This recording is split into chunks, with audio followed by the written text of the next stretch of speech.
Hi, this is Kathleen from the Ecology Center, and I wanted to take you on a little walk with me to meet some of the plants that are starting to pop up out here.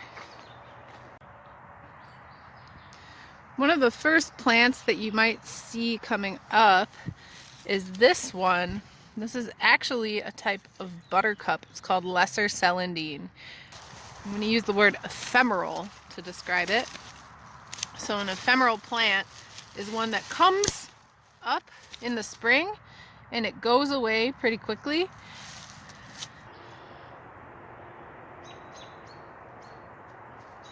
And it's a weed that people might try to take out of their yards because it actually does spread pretty well. I'll show you why.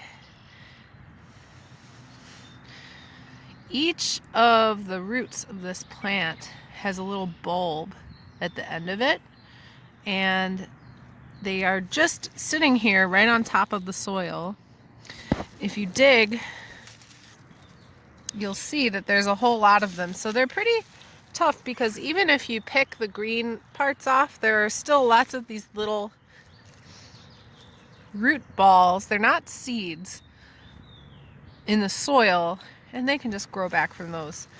That's what makes them what's called invasive. They outcompete other plants. And one way they do that is by coming up out of the ground first. Ooh.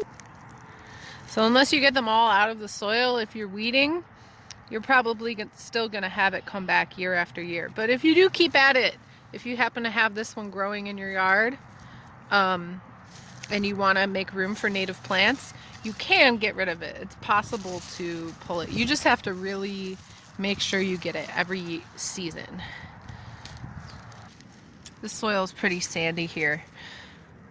This is an old railroad bed built on top of a natural moraine that was left behind by the glacier.